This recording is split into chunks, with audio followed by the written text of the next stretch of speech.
So cool. So today is more participatory. So I know that so far there's only 3 of y'all with your cameras on. And so we'd love to, today's more of like a discussion kind of conversation. I want to show you some stuff. Jordan, sorry, I sent the stuff a bit late today, but so we don't have tons of slides, but there is a tool that we're using in customized employment, but I think I would like to walk through it with you. That I think is a good, it's a good, the idea again is the more personalized, unique services tend to be a little bit more intensive in terms of what we're looking at and the amount of information, that kind of stuff. And so when we look at it, I'll show you that I think it's definitely a lot of information, but just like with any other form of discovery or assessment or job development, you can take pieces of it and apply it to, I think, probably any situation if you find it valuable. So, okay, Jordan, anything you wanted to? No, you're kind of washed out there. You said no, shook your head no. No, I don't think I have anything to share. I'll get everything put in the chat box. Just a plug that if you are able, please turn on your cameras so that you can be in the drawing. Oh, the drawing, yeah, the drawing. Cool, okay. Okay, well today, today we're talking about practices, the topic, practices for helping individuals maintain employment.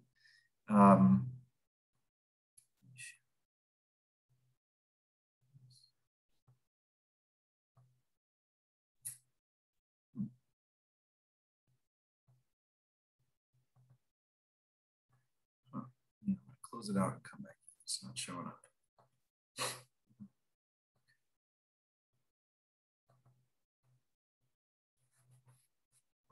And again, today being the more conversational piece where we just, it's weird. When I go to the attendance, are you still there, Jordan? When I go to the attendance, it doesn't have 11:18 out there.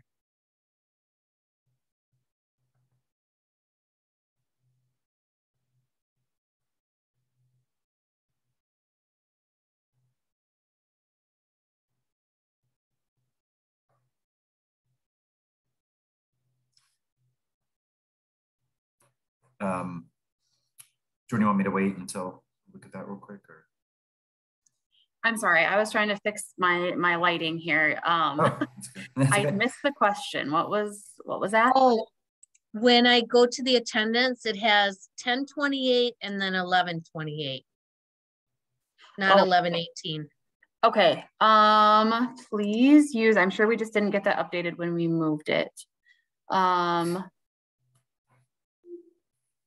11:28 must be a typo. I would say use the 11:28. 11:28. Okay. Yeah. Sorry about that. Thanks, everybody. That's okay. Yeah. Does everybody see the PowerPoint? I for whatever reason, I can't share a file. I'm just sharing my desktop. Do people see it says COP topic? Everybody see that okay? Or is anybody not? Yeah, okay. Yes, we can see it. Okay, awesome. So it's weird. Great. So great. So yeah, so today we're looking at maintaining employment, which obviously is super duper important. So that in the other trainings I've done and talking with folks, I think all of us could probably agree to some extent that just getting the job isn't really, that's not really the hardest thing. In fact, depending on our standards and how we approach it, that maybe it's not hard at all, right? But the hard part is what happens after, right? And so, and here I'm mainly, we're going to talk about, and there's different, I know I may not be saying it right, but I really think of maintaining employment is when in the VR world, stabilization or stability starts. So, and again, I'm not a CRC, and I may be butchering like the definition. The idea of it is stability starts or maintenance starts, and I know this may not be official, but in my brain, it starts. I mean, the VR case is still open, but the idea is, okay, the person's gone through training, right? They've got the knowledge.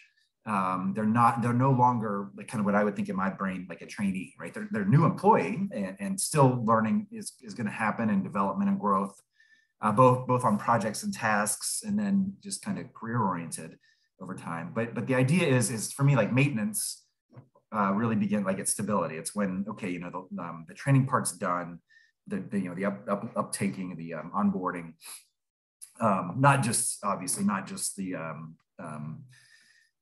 you know, not just orientation, that kind of stuff, but the person has now been through the process of learning what's expected, practicing for a while, and so that there's an agreement both on the part of you know, the trainer, the business, the employment specialists, and whomever funders involved, that now it's like, okay, the person's got it, and we're looking at kind of we can start to look, you know, and plan for down the road, right? So that's what, and so that you know, in a project I'm in now, and I don't know if I think it works like this everywhere. You know, I think so. The idea is during job development, you know, we're looking at ongoing supports, follow along. The training topic in December is follow along, and that's really when we're starting. You know, if somebody has Medicaid supports, I know that. Like in Michigan, another place I'm working a lot, that's typically when stability happens, you know, the VR case is still open, but the VR funding stops, and then the Medicaid funding can start while the case is still open during stability. So, and so I think that you know, that's the idea is what are we're switching from, you know, I think kind of what we call typically vocational rehabilitation supports to other supports, because VR, you know, we have our eye on, you know, the case is going to be done. So these paid supports may go away. What's going to happen now, right? How do we check in? How do we make sure that that when stuff happens, and it will happen, right? Just life. I mean, it's just how the world is, and we'll look at just how work works for most of us, right, over a lifetime. If we look back a little bit, the changes happen, right? There's a lot of things that are that we can anticipate that will occur, just because you're an adult, you know, living in the United States, and then, you know, there's often or some things that maybe are unique to the individual or to the industry. So that's what we're going to talk about a bit today, and then I'll show you the tool that we use to try to. You know, I think obviously follow along, maintenance, stability, all that kind of stuff, maintaining employment. I mean, you know, I think it's just like with anything, is that the foundation, the core, you know, it's got to be solid, right? That you're not going to be able to support or job coach your way out of a bad match, right? That's something all of us have said over and over again. So I think that when we look at the tool, I think that's a lot of is focusing on the match, but we can, when we go through, you'll see how it's talking about relationships, kind of culture, you know, other people that support the individual, and so on. So I wanted to just start with a discussion about, I you know, just going through it, was just thinking about, you know, what are kind of the general areas that we see. And maybe I'd like to ask for everybody to tell a story or to give examples of each, if that's okay. And I could share kind of my examples or just stuff I've been involved in. So I think that in general, again, this is not set in stone, but I think that there are things that we know are going to change, right? And so, you know, if you think about categories, I kind of thought about there's 5 different categories probably. Generally, and there's probably more that I've forgotten that you all can share with me. But I think there's stuff that's going to be, you know, stuff's going to change at the work site, right? And I'd like to talk to you about what that may be. So stuff that's kind of internal to the workplace. Things are going to change in the employee's life, right? I mean, as time passes, that should be the goal. That you know, that work is hopefully helping the person access a richer life, right? Relationships, activities, and ideas of freedom and identity, growth, and so that you know, it's expected. And if it's that and none of that happens, just like, you know, people's lives change, right? And we're talking about like the positive stuff. There could be also things that we sometimes don't view so positive. market and economies, right? I mean, all of us have lived through probably multiple, kind of bull markets, bear markets, multiple expansions and contractions. Myself, there's been dramatic, obviously the one that happened with COVID, and then the one that happened in 0809, and then the one that happened in 99-0, right? If you look back throughout history, I mean, I think it's becoming probably, no, knock on wood, Great Depressions yet, but we've had some pretty traumatic events, that are, they're hard to predict maybe. And we're and I think a lot of it obviously is out of our control, but I think we can anticipate that it'll continue to happen, right? That there'll be disruptions. There'll be both boom times and tougher times. So just, how do we figure that out? I mean, just we'll talk about that in a second. And then, world, US, local events. So, I mean, clearly COVID being a pretty drastic example of that. But then also, in West Virginia, where I'm talking to you from, how the energy sector does, it has an impact on a lot of things here, right? The number of hotels that get built, how our airports doing, right? How much money our city has to then put on events, that can bring in people from out of town.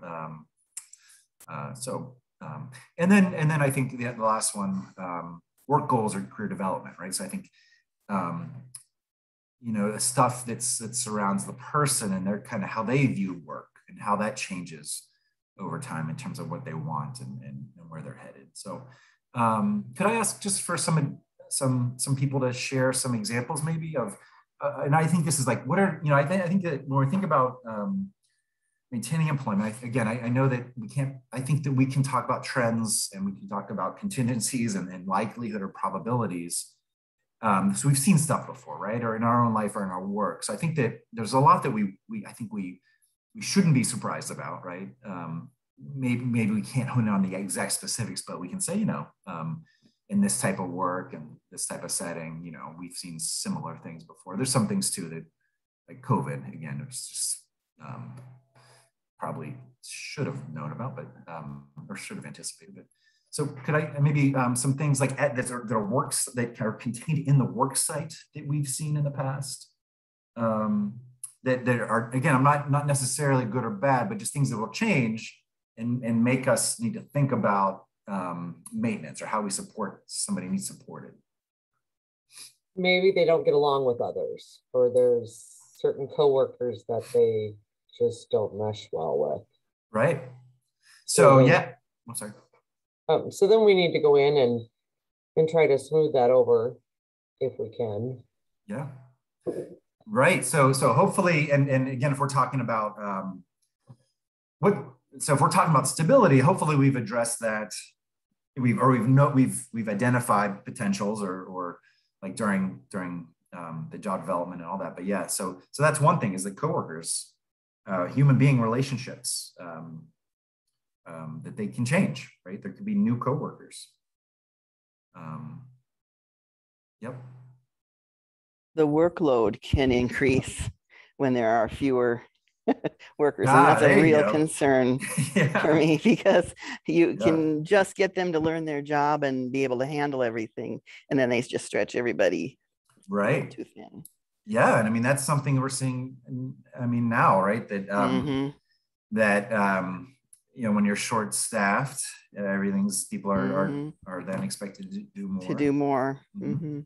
Yep. And I don't know how to handle that. Especially, I've got a couple that are already just a little slower at getting things done than the employer would like, and then they get stretched even more. Yeah. And so are you saying that was okay at one point, but then had the expectations have changed because of the market and the lack of being able to find staff? Right. Yeah.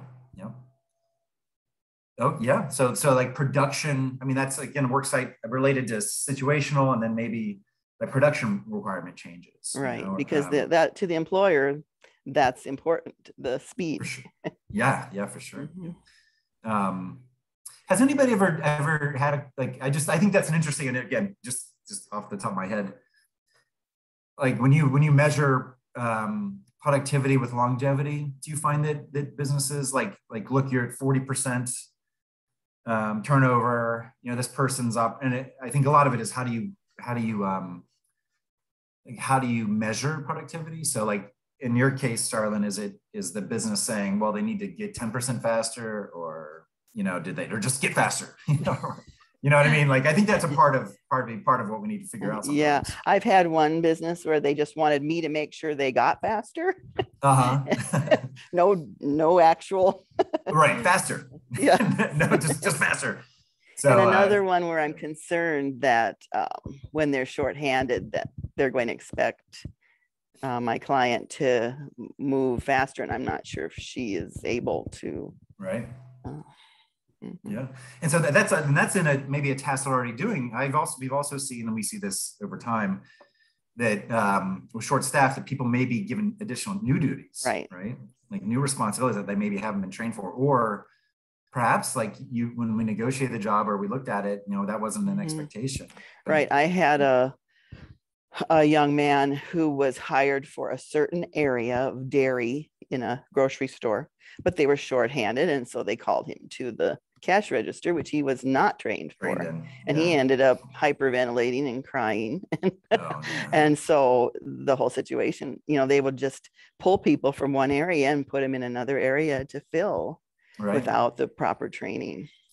Right. And so that is like, I mean, then that points back at just like, you know, I know it's like just not great management, you know, or not great kind of contingency planning on the business's side, which again, like, you know, how much of that do we have control over, or can we influence? Exactly.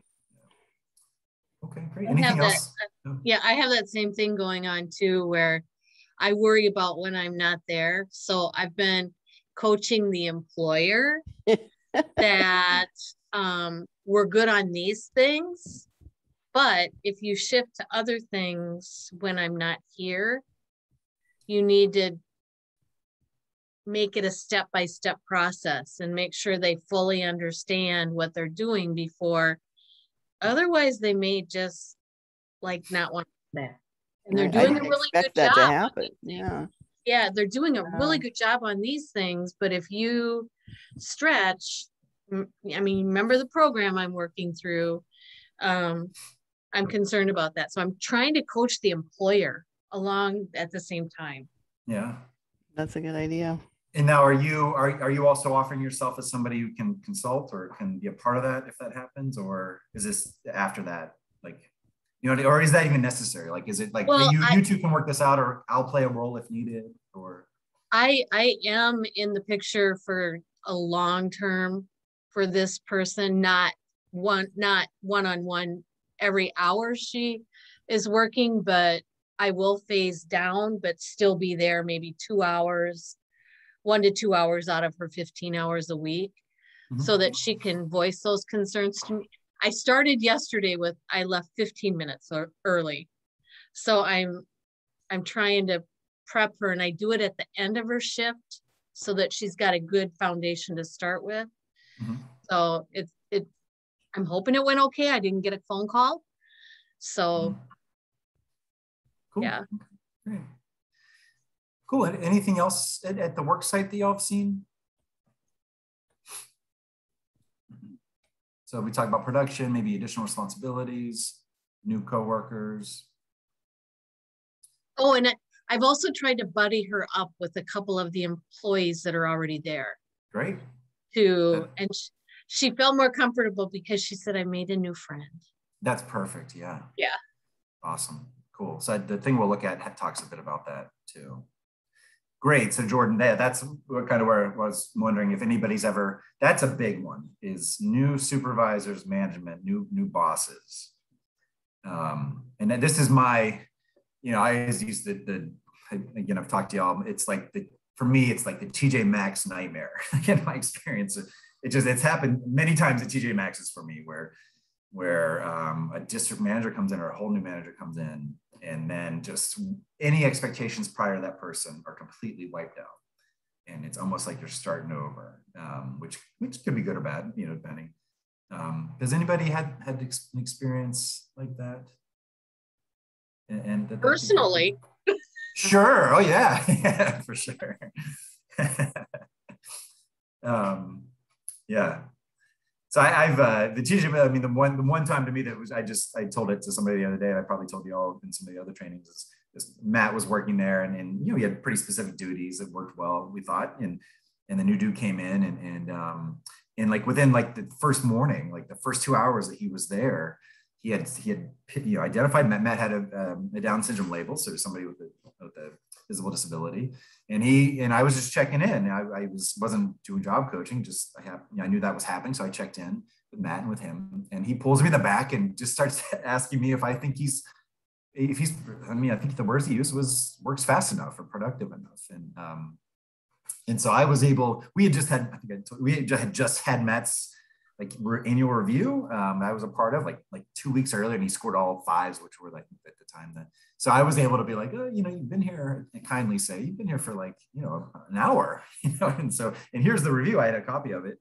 You know, I'd love to talk to you more about in detail, but you know, do you feel like you've had enough? You know, so that we was able to push back on that. But what he ended up doing, and this is again the nightmare scenario, he just was a real jerk to everybody. His job, I think, was to come in and get rid of everybody, and that's what kind of corporate wanted from him, was the store's identified as not productive. I mean, he didn't face any punishment, you know, he made a lot of the people that've been there for a while that were like Matt's friends and coworkers leave. You know, they just didn't want to tolerate it, and eventually, you know, Matt too. We were able to buy some time so we could help him find another job, but again, that's the nightmare scenario.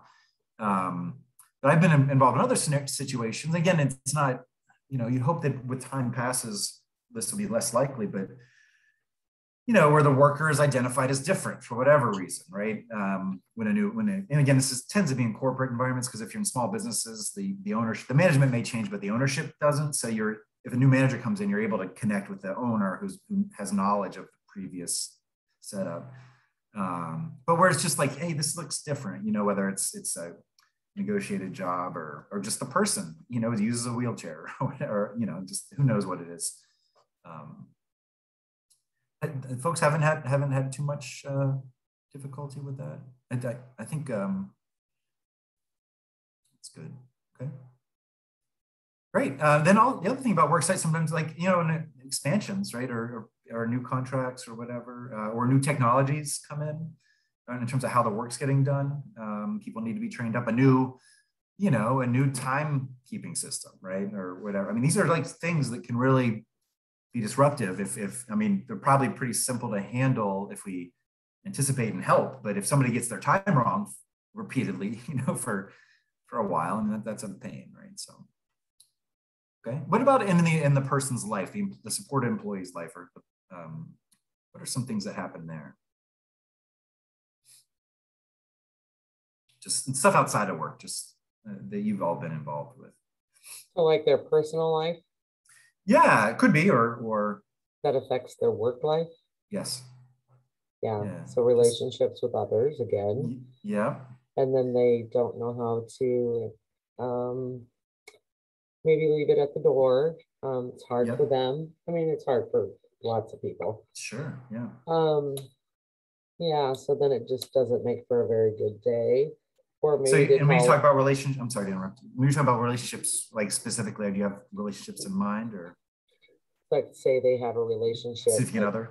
They have a boyfriend, and it's not going so well, and so then the next day either they don't go to work or they're having a bad day at work, and it's reflected. Yeah. So if you don't know about those things, you're not there to support them and try to let them know that we still need to do our job. And we can talk about it later, but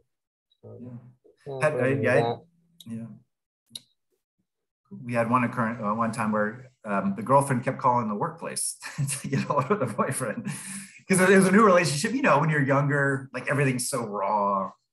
And we just yesterday, a guy working with in Discovery is like, I'm going to go to my girlfriend's house for Thanksgiving, which is awesome, but he had an informational interview scheduled. You know, it was during job development. But yeah, he's like 20, and it's a new relationship, and remember how you felt, like if you didn't see the person, the world was ending, like all that kind of stuff when you're young. But so yeah, so that and that's tough, right? I mean, how do you, those are hard things to, very delicate. Because I think that's one thing, hopefully, that, right, people, they start working so they have more money, more access, and then hopefully those other things start coming too, if they're not already happening, which can lead to just some changes. Any strategies that have worked for you, Justine, or I set up code word. Oh, sorry. I'm sorry. Yeah, that's good. I You're set up okay. like a code word that I had one client that started like totally negative all the time. He'd go in, it was either politics or it was church or it was the ex-girlfriend or the bank's taking my house away or so I had a code word. I would just say pizza, and we were in a grocery store, so it was okay. Nobody else really knew what I'd say pizza, and he knew that he was doing it again. Yeah. And he got extremely better after that. And then the person I'm job coaching now, if she gets sidetracked, I'll breathe is our password. And that has helped. Yeah. And you just listed I'm sorry, go ahead, Jesse. I guess I'm just pretty straightforward. Like, we need to get through this today. You're here for 3 hours. We need to do your job. And then after that, we can talk about it. But right now we have to try to focus and get through the day. Sometimes it works. Sometimes it doesn't. Sometimes there's just no consoling her. So I don't know. There's just different things to try, but usually I just remind them that we're only here for like 2 to 3 hours. So let's try to get through this. Yeah. And it's tough, and I think and I think in terms of ongoing support needs, I know we've talked about in a couple of trainings about like if folks are doing like any kind of recovery programs or anything that we want to make sure we're tying in those relationships into the follow-on plan, the maintenance, ongoing support plan that if somebody's struggled with substance abuse or certain events, that you can anticipate that those are things probably that people are going to be dealing with and managing, and that there are supports and relationships that are important to that. So to keep those, and like Brenda, you had mentioned a bunch of things like ideas about politics or religion, which hopefully, in the design of the job, we figured that out in terms of whether finding the right environment or whatever. But also like, financial pressures you had mentioned, stuff happens with folks' families or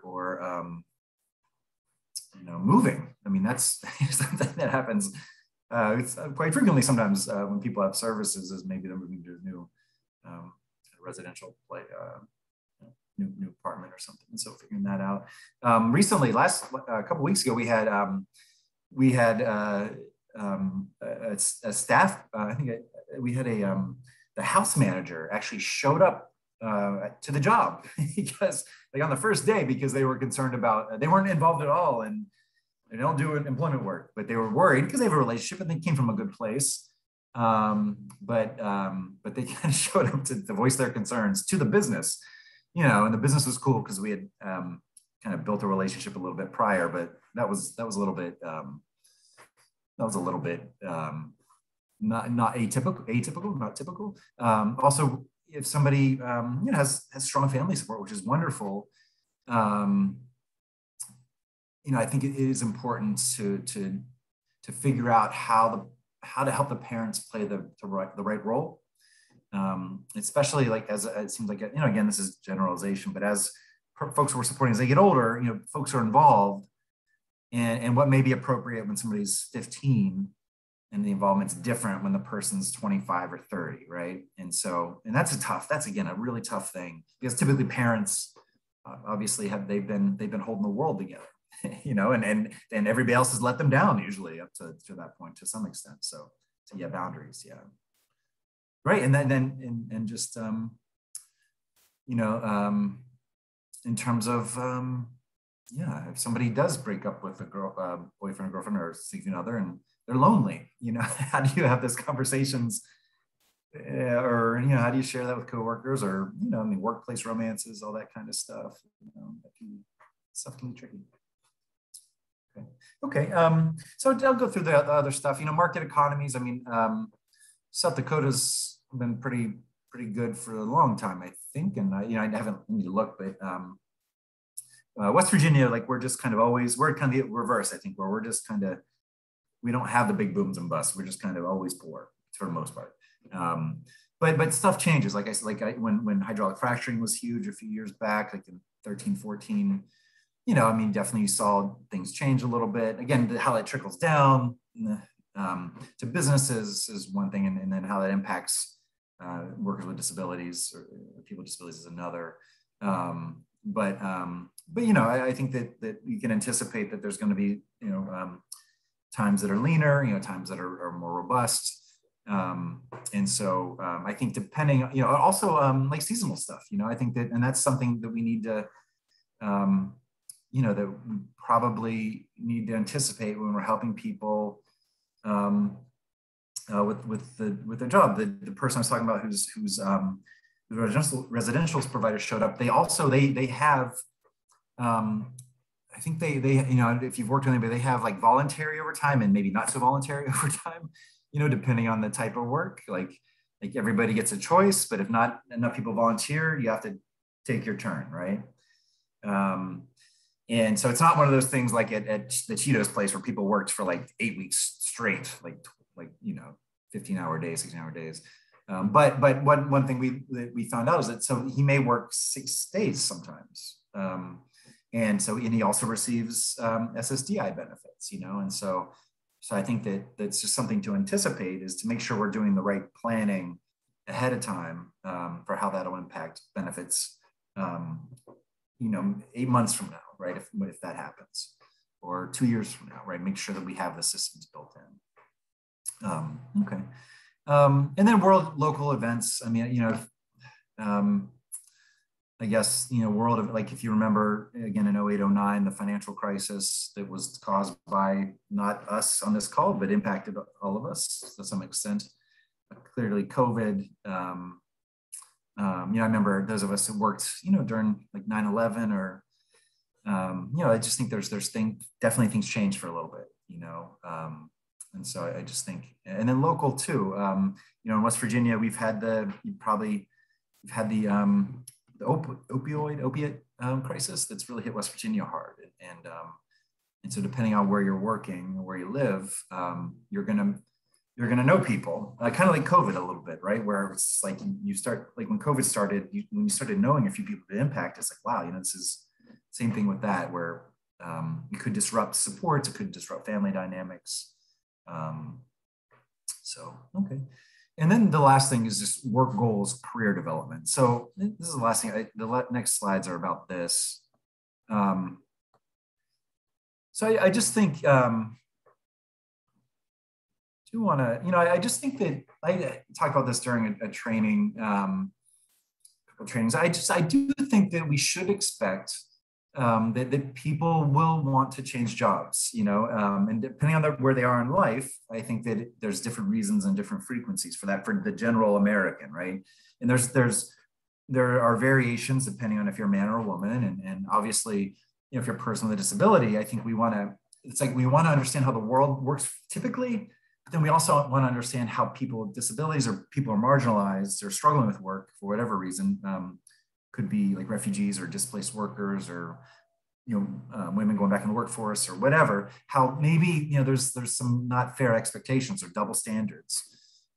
So like the one for disabilities that we use is we often view like wanting to leave a job as a failure. Where when it's just like just like, well, that's good, depending on how, people should grow and want to move on, right? Or if a job doesn't work out, right, then it's like, oh, that person or people with disabilities, it won't work out, right? That it's like, no, it's just that you have a business, you have a 40% turnover, like it's just another person that didn't work out. Why are you making those assumptions, right? That both ways people get hit if you have labels.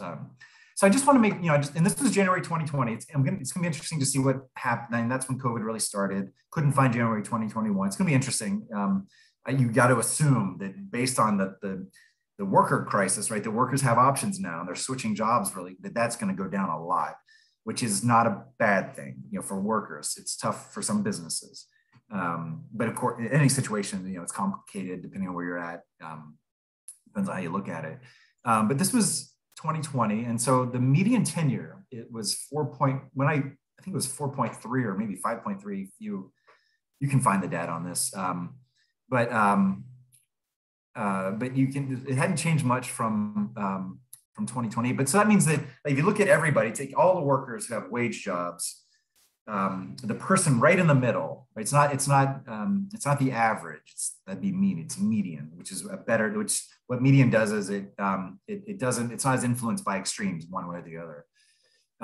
So 4.1 years, right? And I think that when we're doing job development work, and we're considering, what the targets are, what the goals are for maintaining employment. I mean, I think that this to me has always been, what's the median tenure? I think that's a great yardstick, just to think, that the goal is to help somebody have a job for about that long. And then they can choose, if they choose to leave, by then probably it's not been a bad match, right? If they only last a year, and again, it may not be anybody's fault, but perhaps they got a new job, which is awesome, but perhaps we also missed something and there wasn't a good match, right? Which isn't so great. But I think that this is a good target, for the people generally, in the middle, switch jobs roughly, the average American, roughly, it seems like 4.1 years. And then some other information, again, just looking up, and this is not, I'm not a labor statistician or anything, but what they found in 2019, based on survey data, was that people changed jobs about 12 times in their lifetime. I tried to find data because there was some stuff a number of years back where people were talking about how often people change careers. And there was this lore going around about 7 times, or I don't think that's true. Careers meaning you're working in a whole different industry and it's not just a gig or a job, right? I couldn't find that. So if you can find that, I'd love to see that. But 12 times the average, and that's the average, right? So and maybe it's not the median, it's maybe influenced by extremes, but the people,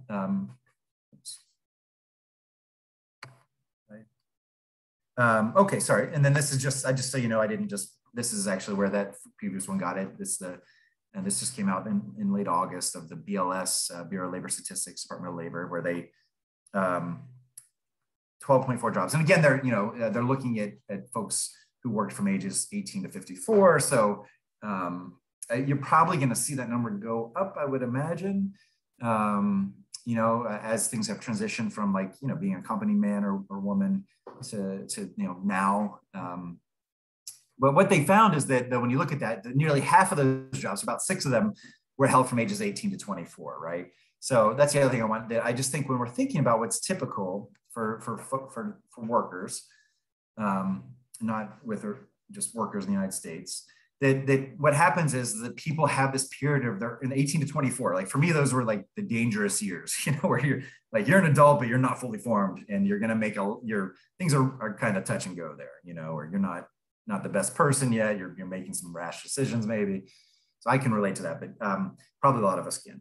So, but that's the period too where you're trying things out, where if you have 12 or roughly a bit more than 12 job switches, that about half that's going to happen when you're a young adult and you're trying to figure out what you want to do. So you can see how there's a bit of a an incline, and it kind of levels out a bit. So from the age of 46 to 50 or 42 to 54 here, there's probably a change of 1 job or maybe 1.5 jobs, right? So again, that's the idea, is that as time passes, people get more experience. I mean, again, I don't know if this is true, but my assumption is that people see what works for them. And as they get older, they have responsibilities, they become more stable, the pros and cons change a little bit, and they get good at probably whatever job they're at. So they, typically want to get good at something and stick with that thing. And so I think that it's I just think it's, when you think about this, it's tricky, right? Because the guy who I'm talking to you about now, he's probably in his mid to late 30s, early 40s. I don't, he's younger than me, but not by much. And this is really his first job in a long, long time, right? So I just think to think about, how do you hold all these things when we're thinking about job maintenance of how it is important that the match is there, and that we have a good plan, because people aren't usually given the benefit of the doubt, that we support. And also they're at a different, like, I don't know how it'd be viewed if he's 38 or 40 and he goes through 6 different jobs. I think that I've told the story about how, typically systems at that age, they're not going to be very supportive of that. I told we used to have the 3 strikes and you're out rule, and then it definitely seemed like the older people were, the more we actually held to that when I was a long time ago. So I just, think about, and I think that obviously match is one of those things, but also, making sure we have those plans for ongoing supports is another one of those things that can lead to recidivism in terms of losing jobs and then coming back. And then I just think, we don't have the same, over time, I think we kind of lose a bit of our hopefulness, I think with folks, and optimism. Any questions about any of that? And before, I want to show you the tool and then we'll be done. Or any comments? Or I do think, the Great Recession we didn't see tons of impact for folks we served. Some, but not. But I do. I'm getting the sense that the COVID impact is going to show up for workers with disabilities. But I haven't seen the data yet. Have anybody seen any data about that? For workers with disabilities, I know it's pretty early. Generally, the labor market trends don't really impact people with disabilities because they're so outside of the mainstream. But I think we're probably going to see that it does. COVID has. Any questions or anything? I'm going to pull up pull up the staging record here. Does everybody see your faces there too?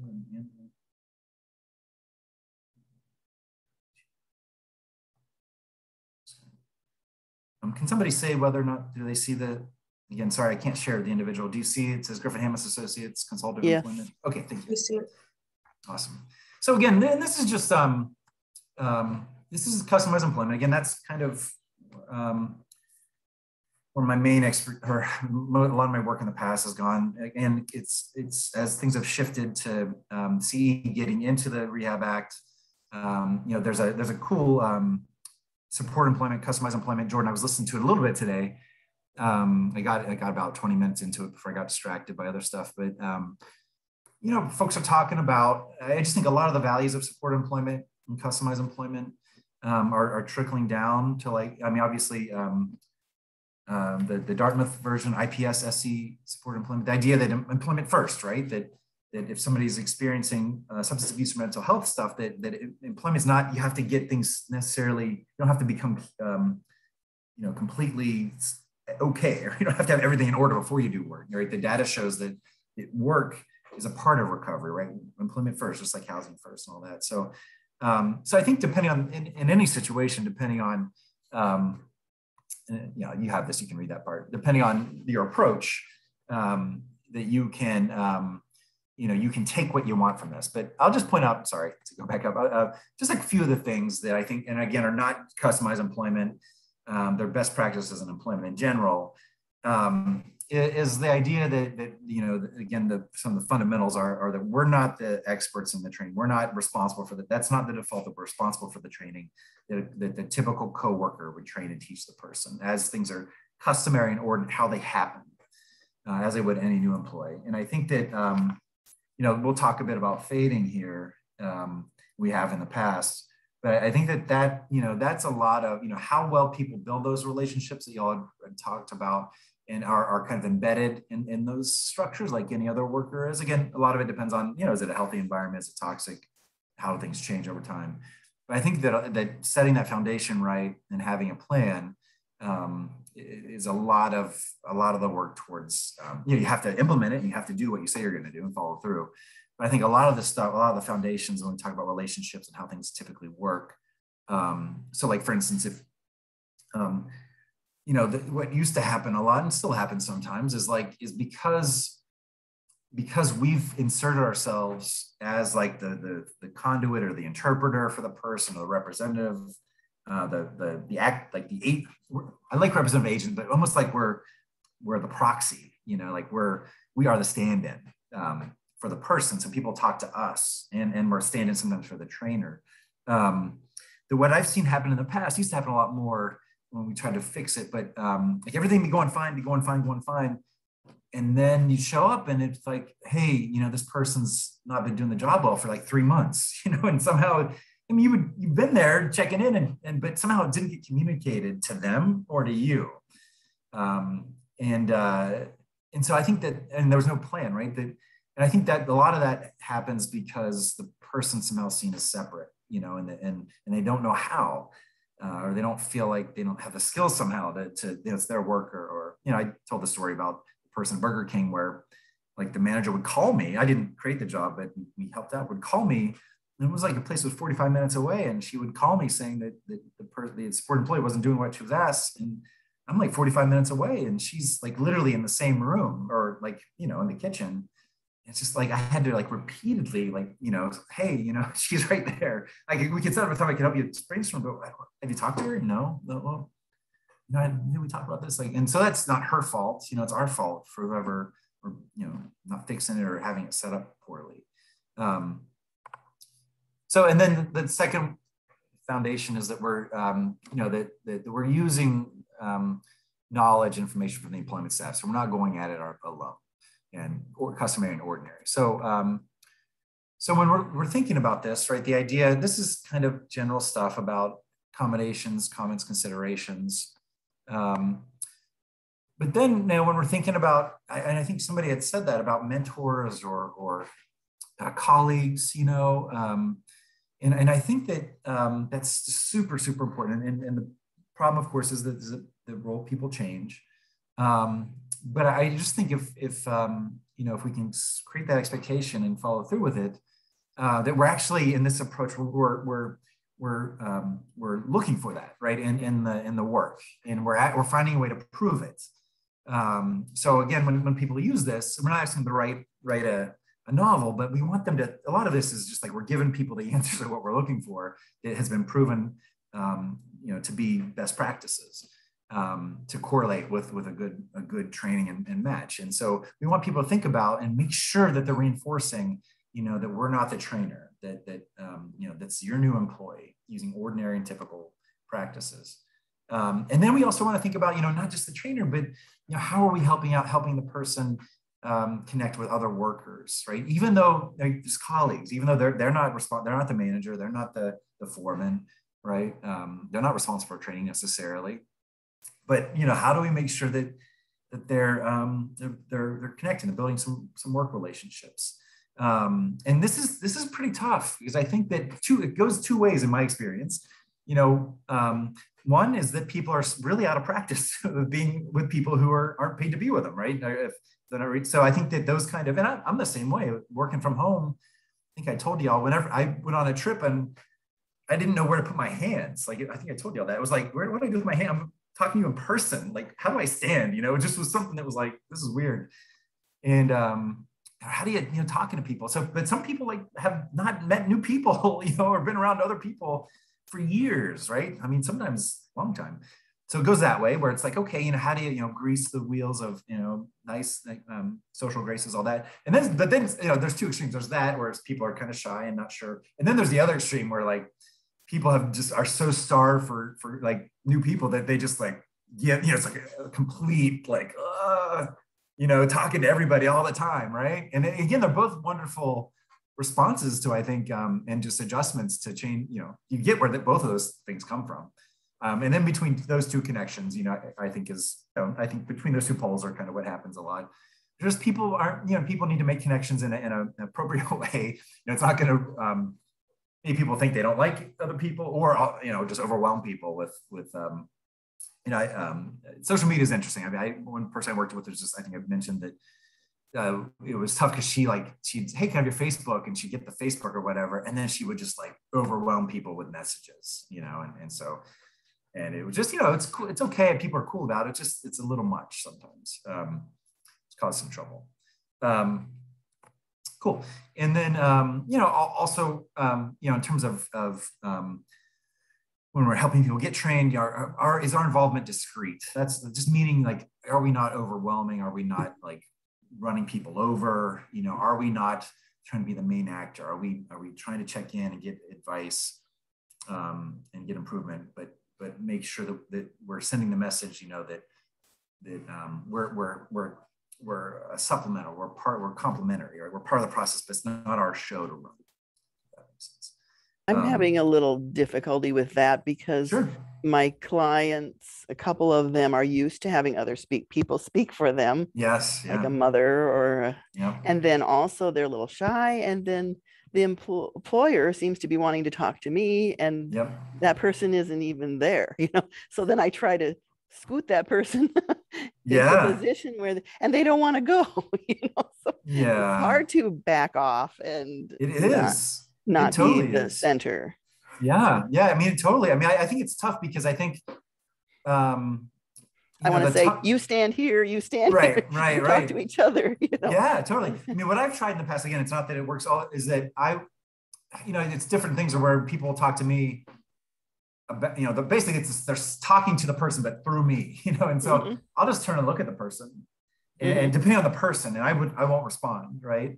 Or something, maybe a prompt of like, what do you think? Or sometimes I'll just turn and look, and I just, or, you know, I mean, depending on the, you know, you don't want to be a jerk about it as a staff. So maybe it's a conversation with the manager about, hey, you know, you know, this is something he or she is working on. It's really important, you know, because I'm not going to be here forever, you know, and, but that's tough. I mean, it's tough, you know, when, especially if like in the person's home life, if there's a strong personality, you know, that is taken. There's a guy we're working with right now who, here's his approach.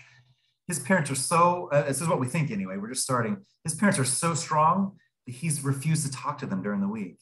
Like, so like as soon as he gets up on Monday to like Saturday morning, like he won't talk to his parents because he's tired of them talking over him.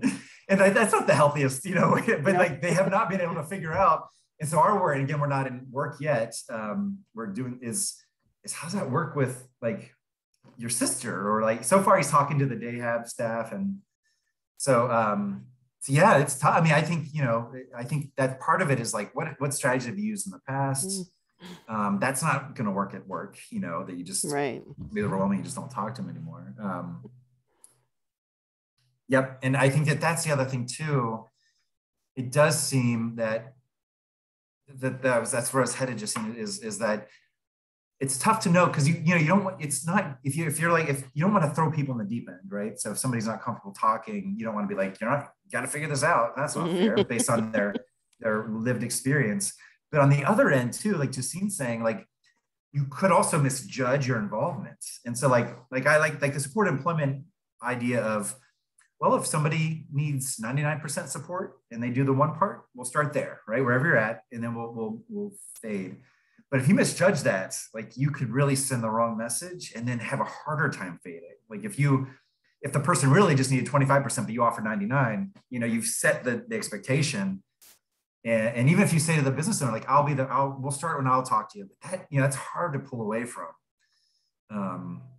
So yeah, I mean, I think, obviously, like you saying, it's not easy. And I think that sometimes, you know, I just wonder what else is going on in the person's life. If there's any way we can tie it to like a natural goal, like can the person, you know, sometimes like with church or something, like, can the person take on more responsibility? I know COVID screwed everything up, but are there other parts of the life where people can be more bold, or can you have a discussion with the mom and dad?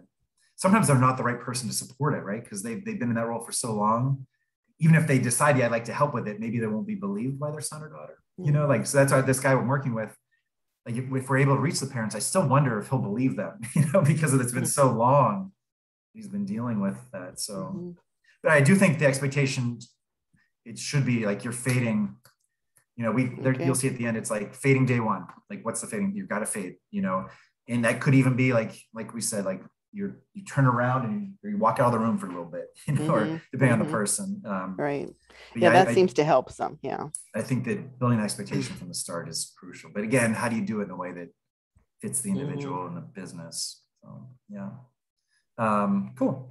Primary trainer, talk about that. And then the other thing I think is important, again, this is a bit wordy, but when we think about culture of the company, I think that in terms of ongoing maintenance, I think that it's really important to consider some of this stuff and help cultural competency plan. It seems really silly for just saying, do people share food? What do they do for holidays and birthdays? Do people go out and hang out? Is there a bowling league, right? What's humor look like? I think that what's valued there. I just think that sometimes that can really, even not that we're perfect at it or we got to get everything right and things change and there's subcultures, but I think the idea of helping somebody fit in and belong, can go a long way. So and depending on the work site too, the person who's very shy, maybe it's the manager isn't the right person to start that with because there's a power differential, and there's going to be, I feel that way about any boss I've ever had, is there's a bit of just uncertainty and distrust because they have power over me, and this is new, but maybe it's a coworker, or maybe there's somebody else that's been in a similar situation where they're just not the most social person and there can be a bridge somehow, from a colleague or something. And then this is, I think, pretty important, and it's hard, but the coworkers it's important, and Steve talked about this in the training on this, is just we got to find the people who are going to be the positive interpreters, and it takes some time, but I think that because if people are behaving, and I don't mean this in a behaviorism way, but sometimes people interact differently. And if you have a disability label, again, that people don't interpret that positively or optimistically, they may have a tendency to interpret it negatively. That I think we need to have somebody there who will be like, no, they didn't mean anything by that, or maybe that was misinterpreted. Here's what I think really happened, or let me help smooth over this. I think that who are those people going to be? So we're almost out of time. I'll be going over this during follow along a little bit, but you guys can see this. I like this. This is also really great. We talked about a bit the looking busy for the boss strategies. I think it's really important to identify that in most shifts there are variations, low productivity, high productivity, right? Nobody's the same 100%. But I think somehow identifying that, and again, it's tricky because you don't want to be telling on if a boss thinks, oh, people are doing X, twice as fast, and you're kind of like, no, they're really not. You can't, sometimes they're going, but you can't, it's tricky, right? Because your role is obviously not to expose that, but I think usually, and I think that's part of relationship building, is that there are people there, and being part of the crew, people have figured that out, how to get the work, how to be good enough, right, to get the job done, but also goof off a little bit, and have fun, but in a way that's not gonna it's just typical. In every workplace, we all do this, where we, for me, it's like, okay, I'm gonna look at Twitter for 5 minutes, or whatever, and check some things out, or hang out at the coffee, or I'm not gonna be productive right now. I'm just gonna look like I'm productive. So anyway, so then you look into what we're done. At the end, we'll go over this later, look at the tasks. But then at the end, there's an ongoing supports, promotion of responsibilities, leadership, co-work changes. But then when we're looking at what we're doing, the chronological summary, it's basically over 6 months. But the idea is that we're wanting people to talk about what they're doing briefly, but also make sure you're talking about fading, right? That we want to make sure that is built in from the start. That we've obviously, when you're doing the negotiation and the job, you're finalizing the job, people understand, look, we're not going to, we have to have a strategy. And again, you're saying it in a way that works, but that every time, and this is kind of the reporting part, that we're talking about what our plans are and what strategies we're using. Okay, well, sorry. it's a minute over, but we'll be looking at this during the training, the follow along training, just how you build that and go from there. So it's an hour, right? Or is it an hour? Yeah, okay, sorry. It's been a while, so I'm getting training's hour and a half. So, okay. Well, thanks everybody. Jordan, sorry. Thanks for your participation. For the sake of the recording, the code word is turkey. Nice. Thanks, everyone. Okay. Thanks, everybody. Thank you. Bye-bye.